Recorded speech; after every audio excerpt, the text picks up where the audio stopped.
Hello, everyone. Welcome back to Gardening with the Landscape Connection and the reveal of our mini backyard makeover. Yesterday, we posted the video of the design. We talked about all the plants that we were putting in. I walked around and I showed you kind of everything that we had prepped and gotten ready for us to put everything in the ground. Today is the big reveal. I'm so excited. I thought that I was going to be able to finish it yesterday, and if I had, I would have posted 2 videos in one day. But I didn't quite finish. I had to come back this morning and put the polymeric sand in the patio. So last night I came back and I pressure washed, but then you have to wait for that to dry because you can't put the polymeric sand on when the patio's wet because you'll ruin the patio.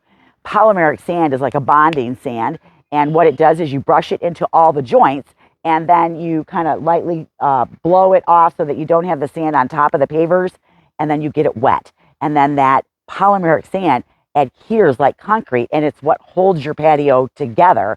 And so that's what I came back and did this morning after I waited for the patio to dry overnight.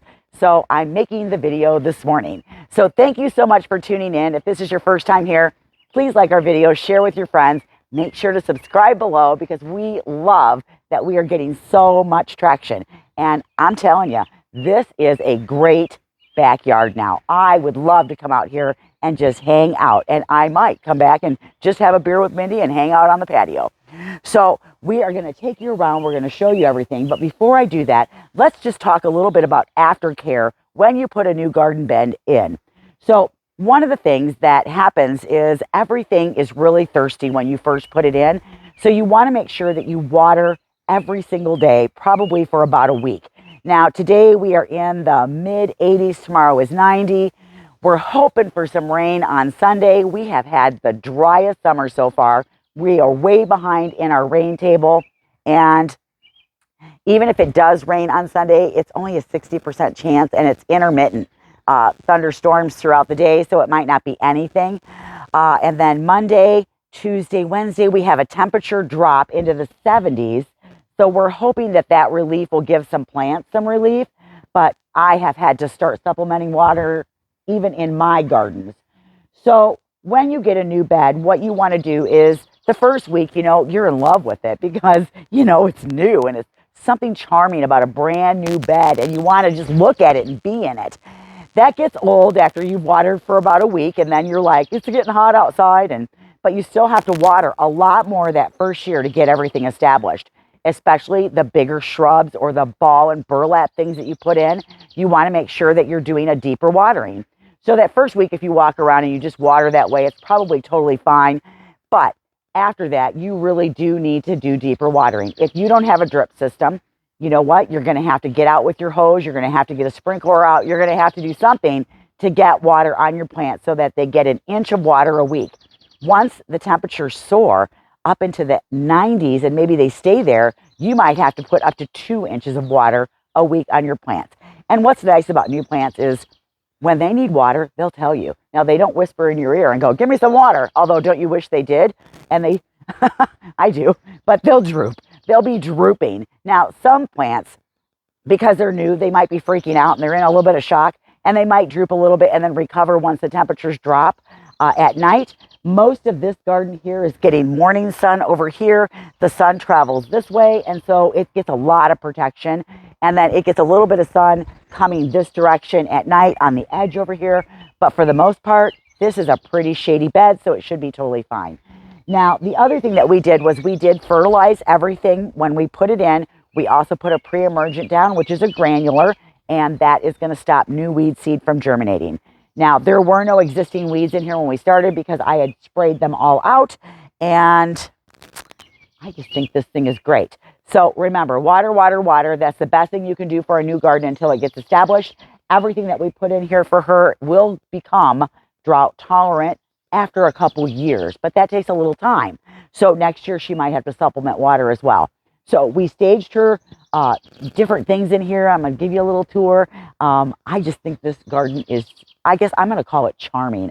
And I can't wait to come back in 3 weeks and do the berm. That is just going to put the icing on the cake. So let me grab the camera, turn it around, and let's just walk the garden. All right, this is one of the service berries here, a lama I can't even say it. Well, anyways, it's an autumn brilliant serviceberry, and you can see I've got the hose running on a slow drip. This was a ball and burlap, and so I'm going to run that for about 15 minutes, and then I'm going to move it over to the second one. Now, when I originally had done this design, there were going to be 3 serviceberries in here, and this little crab tree right here was going to come out. We ended up keeping the crab tree because the homeowner wanted it, which is totally fine, but I couldn't get the 3rd serviceberry in because there's just way too many roots down there. So let's just kind of do a backed up view here, and let's just take a stroll through the garden. Okay, so let's back up. Okay, so here we are. We are in the backyard, and we have created a screen here, and I think she's going to get like a trellis screen here to create some more privacy. But we do put the serviceberries in here, and then as you walk the path, we did do the steps coming up. This is a charcoal flagstone. We use the big contractor pieces. Oh, there's my coffee. And her little bird bath. And well, actually, she puts bird seed in that. And we just leveled that on a round paver stone. So the path leads this way. And then there's her potting bench back there. And then these are the hostas. These are the Hudson Bays. They get 2 by 2. And we did 3 over here. And they'll get bigger. And then we did our little St. Francis. We just tucked him in right there. And that's the nice thing is when you can stage things and tuck them into places. This is our viburnum here. And so this is a Korean spice. It's the Spice Girl. And it's going to grow up. And when they're sitting in here, this is going to fill this corner. And it's going to smell fabulous. It blooms in the spring. And it's just gorgeous. Now, I'm not going to go over all the specs of every one of these plants because I did that in yesterday's video. If you want to check that out, it's called, oh, what did I call it? I called it Garden. Oh, look at the little guy. There he goes. I called it Backyard Garden Makeover. That's what I called it. All right, here we go. These are the winter gem boxwoods, and then we've got the heucheras here along the pathway. So as you come up the pathway, we staged one of her pots in here. We've got the Miss America right there. We got 3 of them. There's another one on the other side of the pot. Here are the Veronicas, the Skywalkers, as you come through. This is Dahlia. She's got in a pot there. And then as you come over, see, we recut the bed out over here. We put the Invincible Spirit hydrangeas along the edge. And you will see that there's a bigger gap right here between this one and this one. And that happens when you're planting under a tree and you run into a great big rut right there. So we had to move this one over because we couldn't get it in. Then we've got the Brennera right here. We staged her big bird bath here with her bird feeder. So this is like her bird area right there. And then we resanded and cleaned this patio. So this is like a makeover. It looks so good. This is the stoop and step as it turned out. We used a Unilock product. This is the Brussels dimensional wall. That's what we used to create the step and the side walls. We used the Unilock Holland Stone Premier, and it's a granite blend. And then we used a charcoal border around the edge. And then we used a smooth charcoal full nose to create the step. So this is so much easier for them to get in and out of this door because he walks with a cane. So he actually, that whole rickety thing, he would have fallen down sooner or later. So I am so glad that this is here. This is the grill area that we created for him. So he can just come right around in here, nice and smooth. This is the same Holland Stone. And that's his grill area. And I think that the planting area turned out so nice. I love this planting area. So what we did was we took her 2 beds and put them up there. We leveled in this garden bed. We backfilled it with topsoil and then put compost. And then we filled it in with a medium-sized river rock. And there you go. There are our boxwoods. And again, you know, you always have things happen and you have to adjust.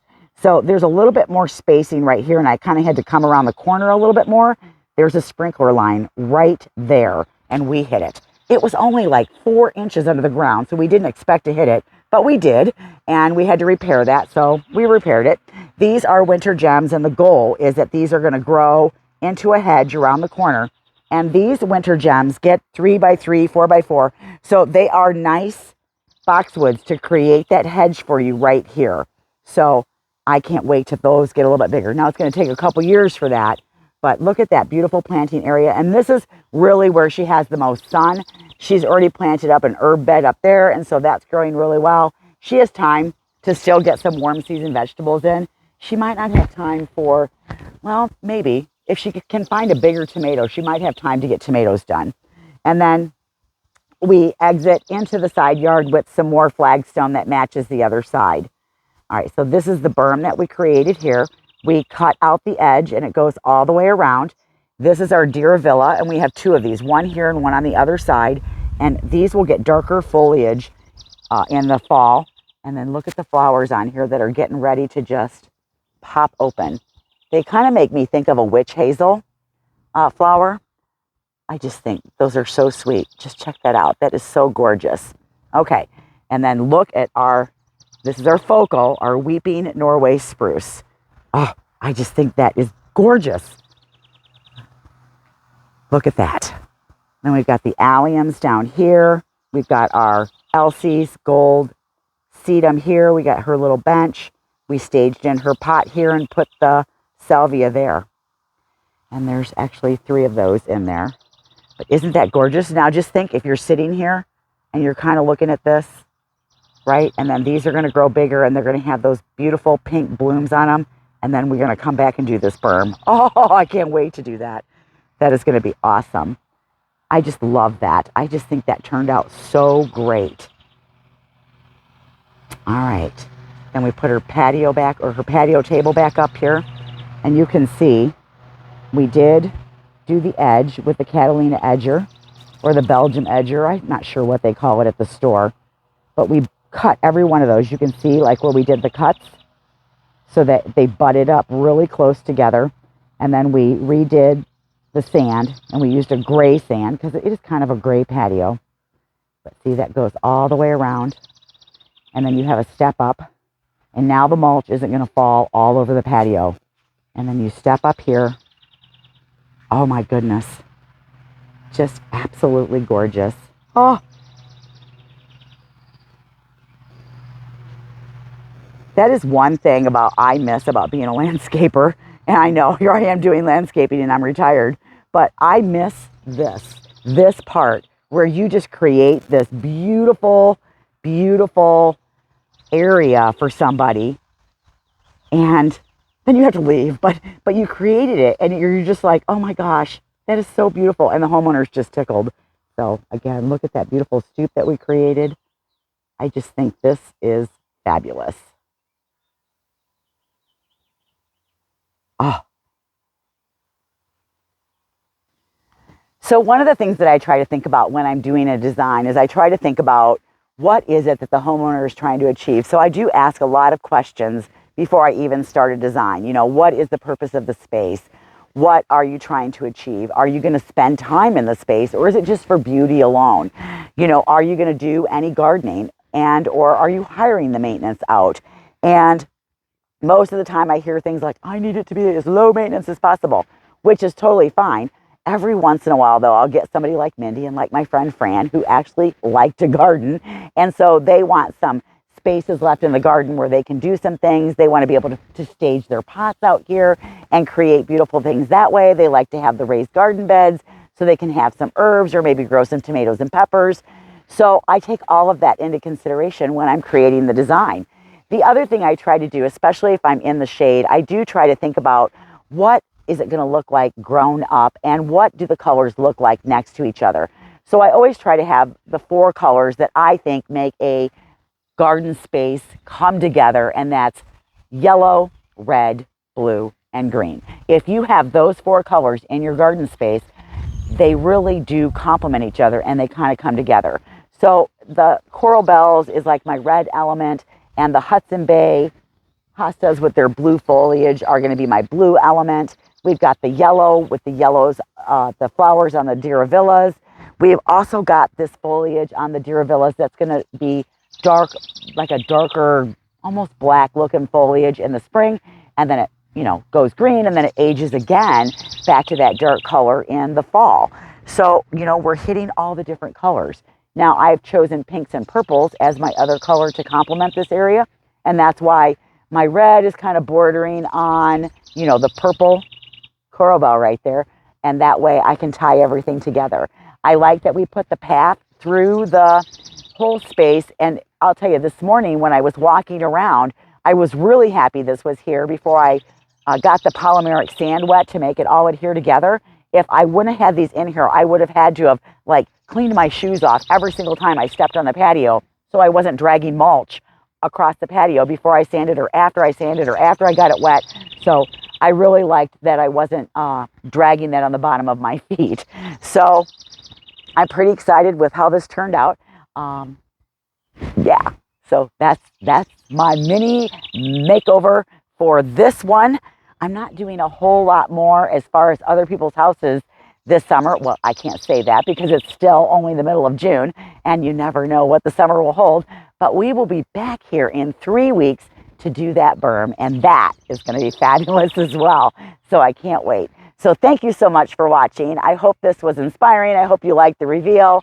I'm Michelle. Keep on gardening. We'll see you in the next video. Bye, everybody.